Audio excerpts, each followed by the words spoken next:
All right. I'm sure they can hear that purr. It is a ferocious purr. Welcome back. Well, this is the first time that Audie has decided to spend some time with us in probably about a week and a half. As you can see, his boo-boo is clearing up, the hair is growing back. He's letting us play with it and have a good look at it, so it's all better. It was a bad boo-boo, wasn't it? It was. But he is a hardy little bugger, so he recovered. Hopefully he learned his lesson about going out and picking fights with big stuff. I don't know, did you? I'm not sure. But in celebration, we are going to be doing an Audie-themed giveaway. Now, I've got a little bit of a sneak peek on that today. Do you want to go or do you want to stay here? What do you want to do? All right, fine. I'll just hold you all day. Would that work? This is my life, by the way. He crawls up onto my shoulder, expects me to hold him. He is not supporting his own weight. No, I have to hold him. And he'll do that while I am trying to work. So, yeah, nothing like a spoiled, rotten little cat. We usually do a giveaway, and those of you who've been with this channel for a while know that. We do a giveaway at the holidays, and I had one all set to go. And then, all right, there we go. And then scammers hit YouTube, and they hit a number of channels. Mine was one of them. And because they were doing a giveaway scam, I just had to pack mine up and say no.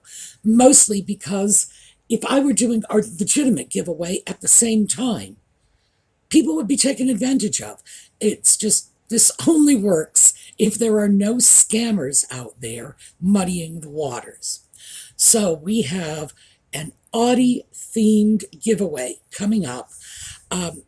No, Audie did not actually pick the pictures himself. If he had done it, you would be getting nothing but mice. That would be it. Oh, look, juicy mouse. How lovely. So I took the liberty. But we'll have more about that at the end of the video. So today, I wanted to talk about something that I have been sort of working my way up to for the last 2 months. And this is the psychological impacts of 2020 and what we need to do to start addressing that. So, when we come back.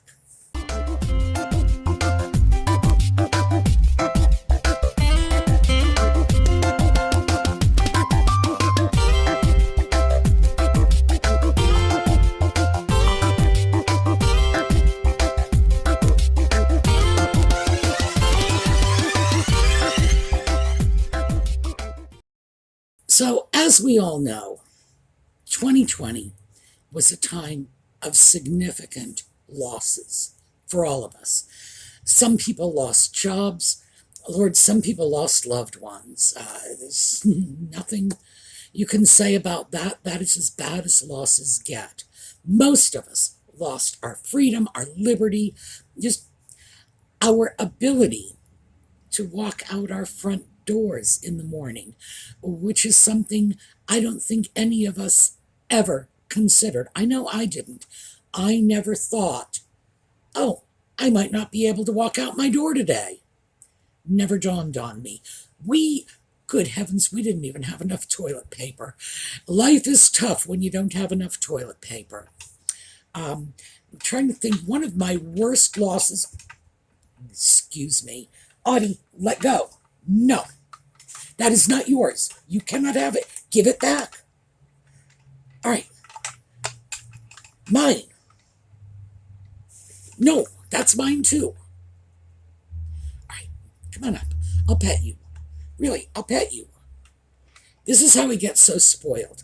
He resorts to blackmail. It's like, I am going to chew all of your cords if you don't pet me. Come on, I'll pet you. No need of that cord. My dentist was not seeing patients. And when my dentist did eventually see patients, they were adding significant surcharges, passing the costs of sterilization, which I expected going in, never mind a pandemic, passing that off to patients. And of course, insurance doesn't cover it, et cetera, et cetera. It was, in my opinion, that was profiteering from the pandemic. It's like, yep, you want to see the dentist now? We're going to slap a nice surcharge on it. So I left my dentist, and it's unfortunate because I was happy with him. I was happy with his work, but in the end, I was not happy with his business practices. Things got turned upside down, and they got more upside down for some of us than others, and that's what I want to talk about today. And fortunately, Audie is giving us comic relief because this would usually be a very serious topic if we didn't have a cat running around here playing with I don't know what and trying to steal the cords. So, thank you for lightening the mood, Audie. A lot of us sunk into some pretty dark places in 2020. And for a lot of us, we've still got one toe in there, and some of us perhaps more. And I think what I wanted to address is confronting this sort of issue. And I'm reluctant to throw words on it because that starts to stigmatize it. I don't want to say confronting depression. You may not identify your issue as depression. I know when I talk about the state I was in 2020, I say apathy. I was very apathetic. They just got to me over time. And basically, Chicken Little said the sky was falling. And by the end, I was like, oh yeah, the sky's falling. Yeah, why bother to get out of bed in the morning? We're all going to die. And I won't, even now, I have a hard time talking about that as a form of depression, but it was. I mean, clinically, I've studied this stuff. I know what it is. But it's just very, very hard for me to slap that word on it. I had some type of depression. For me, it was apathy. It was lethargy. For other people, maybe it's not depression, maybe it was anxiety. But a lot of us got hit with this. And I look at you all and say, well, we've got to just face this. Well, how can I say that when you've seen yourself? I was not willing to face it. I put different words on it so that I didn't have to use the evil D word, depression. No, it was apathy. Apathy is not depression. No, doesn't count. I was not in an altered state. I wasn't. I was perfectly fine, you see. So I know where you are coming from when you are looking at me saying, yeah, Sue, but that's not my problem. No, it wasn't my problem either. Still not. Fortunately, I managed to cycle out of it because at some point I was able to stop and say, okay, let's put the brakes on. I know the clinical signs of depression. How many of these am I exhibiting?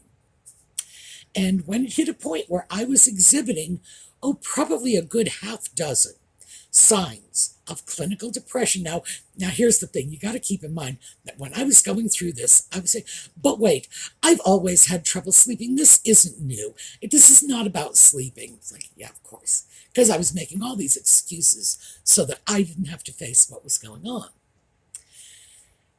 In the end, when I realized that I was looking at depression, and at the end of 2020, I was looking at a landscape in which I could not find help. You could not find mental health professionals available for counseling in this period. That was when I said, okay, wait a minute, hold on. You didn't study all this crap all those years for nothing. You need to be able to play physician, heal thyself. Now, I was never trained in long-term counseling. I'm not a psychiatrist. I'm not a psychologist. I was a social worker. I was trained in triage. You know those medics on the battlefield with chalk in their hands, and they write A on one helmet and C on another to direct the doctors to who gets treatment first? That's what social workers do. We're trained to spot the, the issues that someone else is going to handle. We identify, isolate, and out-refer. Now, a clinical social worker is different. There are social workers who actually do that long-term counseling, but in general, you do not find those in the state system working with people on public assistance who have, or they've had some governmental interface, let me put it that way. In general, those are not clinical social workers. Those are field social workers. So some of us do have that background. I did not. I did not study it. It was not an area in which I wished to practice. So for me, it was out referral. So when I say I was trained in this, I was trained to identify, not to treat, and not to go into long-term therapy with anyone. And certainly, I was not trained to do it with myself. So what I wanted to do was explain how I ended up looking at myself saying, yeah, you're not okay. Because that's eventually what I said. You're not okay. You need to deal with this. I have in my head this whole list of symptoms of depression. I'm going to give you a quick overview, but then we're going to talk about sources where you can get little self-diagnostic tests online. In fact, I'll put in some links for you. And I've found them from all over. My new favorite is one from New Zealand, believe it or not. So they're everywhere. Differences in your sleep patterns are number one. Are you having difficulty sleeping? Are you having trouble sleeping through the night? Are you oversleeping? Are you refusing to get out of bed in the morning? Or perhaps just tired and unable to get out of bed? This can be a symptom of depression. Now, keep in mind, this could be a symptom of many other things too. So if you're having any symptoms like this, be sure to talk to your family doctor, because you don't want to jump to the conclusion that your symptoms are symptoms of mental distress when in fact it could be a physical problem. So always check to see if there is a physical explanation first. And the reason why I say that should be number one is it's very hard to work on your mental health when your physical health is in the toilet. So always protect your physical health first. If you don't have, well, you know the old expression, when you got your health, you've got everything? That always has to be your number one consideration, because if your physical health is compromised, it could very literally be your life at risk. So always check with your doctor first. Sleep issues and its changes in sleep. Sleeping too much, not sleeping enough, broken sleep patterns, sleeping all night and waking up exhausted the next day. These can all be signs of depression. So that's just number one. If you have any symptoms like this, as I say, first talk to your family doctor, because that is also symptomatic of a lot of illnesses. And then consider taking one of these online diagnostic tests. Another one is changes in appetite. Are you eating more? Are you eating less? Are you going through weird food cravings? Is there something going on with the way you are fueling your body? Because if you think of your body as a car, you know, it's like you put the fuel in and that's how you get your mileage. Very often when we fall into a state of depression, our appetite changes. We will often overeat from anxiety, we might stop eating. Our appetite might be very suppressed. That's another symptom. And as you've noticed with the sleep and with the appetite, they can go either way. Too much sleep, too little sleep, too much food, too little food. In general, everything is on a continuum. But what happens is you know what normal is for you. And if you have broken out of the normal for you range, it's a warning sign. Lethargy, I believe I mentioned that. Just not having the energy to do anything. You get up in the morning, you're exhausted. 2 hours later, you're exhausted. 4 cups of coffee later, you're exhausted. You're looking around saying, I don't know where all my energy went. Again, like I say, all of these, this can be a symptom of a physical illness. Talk to your doctor. It can also be a symptom of depression.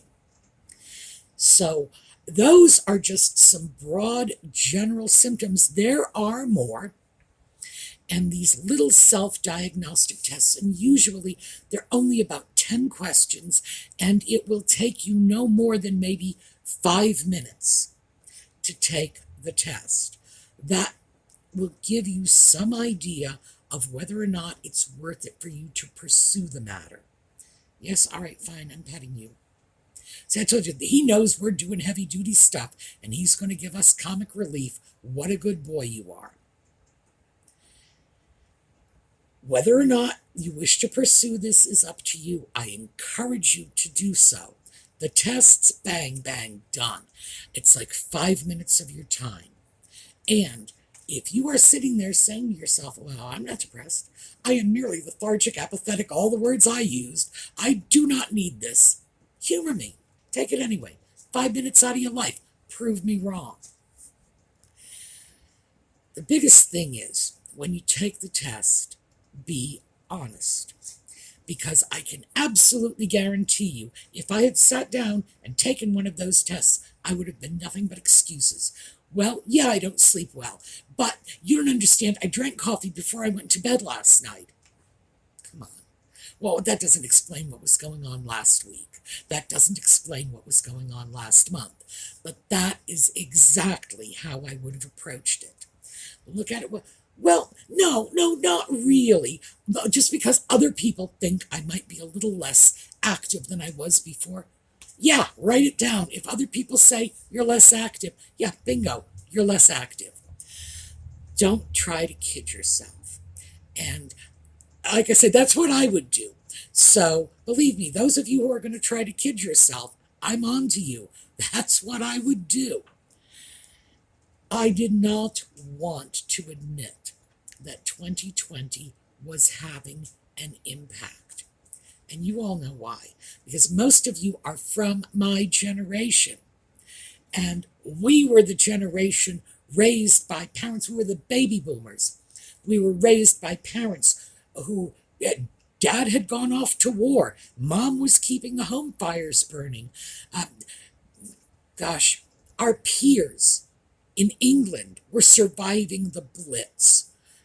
We didn't take time out for bad moods. This whole, oh, I'm not feeling so good.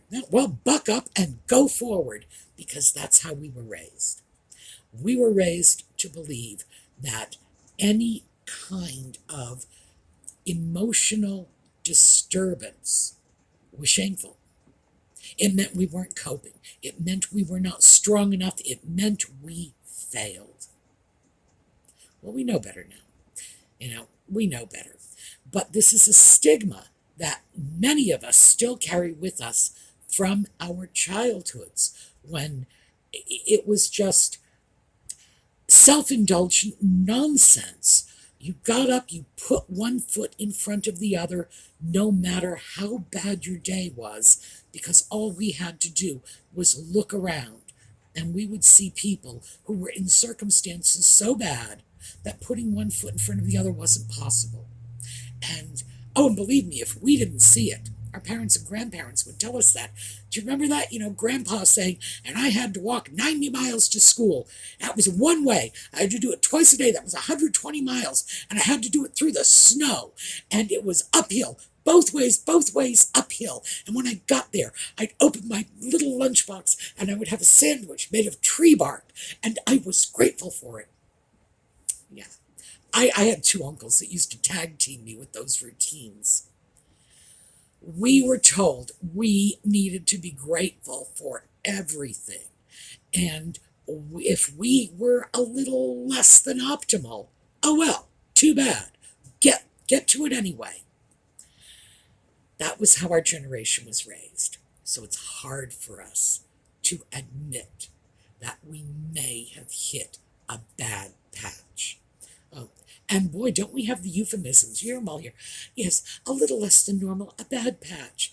We've got a boatload of them because it wasn't okay for us to admit this. So I think this is in our 2020 recovery. This is about the point that we need to start looking at this and saying, are we feeling depressed? Are we feeling anxious? Do we still have bits of 2020, with its vicious claws in us? Because I know I do. I find that at this point, although I managed to deal with most of it, simply because I couldn't find working counselors at the time, I could not find mental health professionals willing to see patients in a pandemic. I pretty much put my own band-aids on it. It's something I'm going to have to look at very seriously and see about the extent to which I need to go in, just see somebody, make sure everything is okay. I do, in fact, have an appointment on the books with a psychologist. So we'll see where we go from there. It's okay.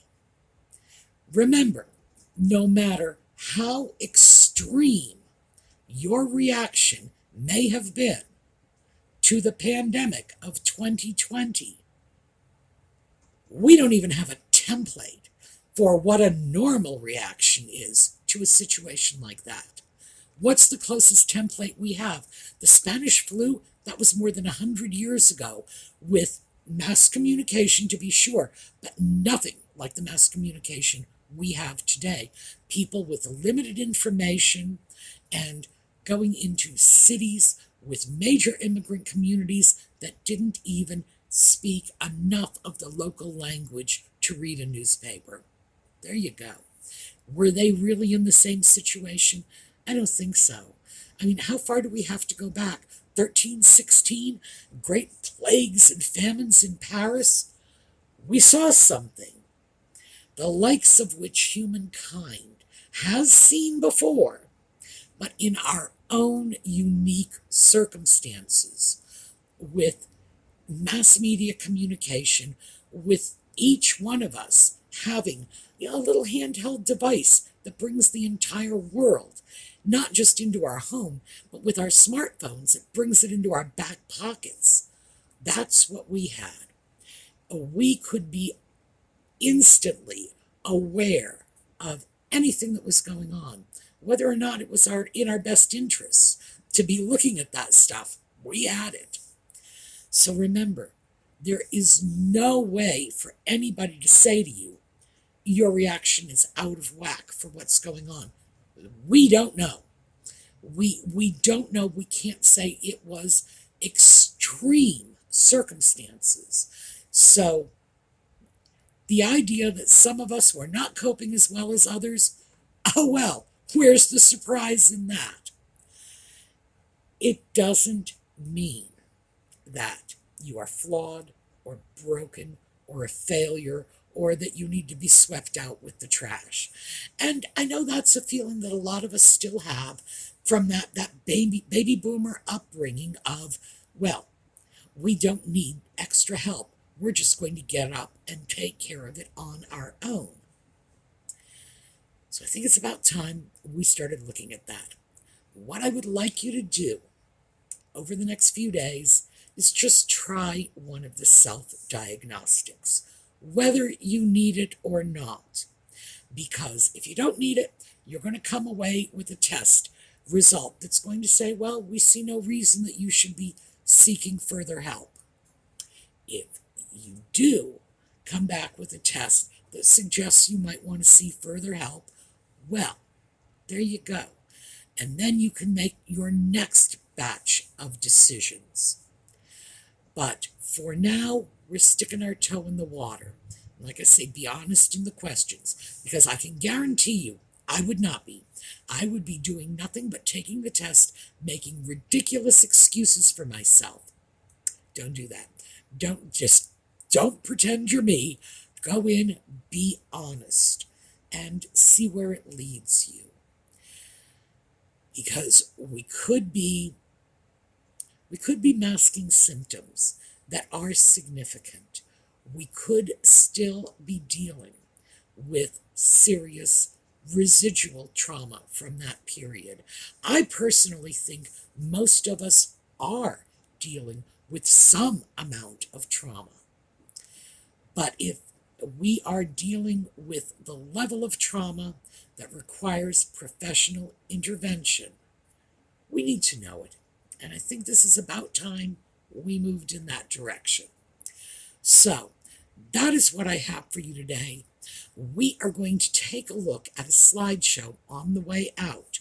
Now, this is a sneak preview of some of the Audie giveaways.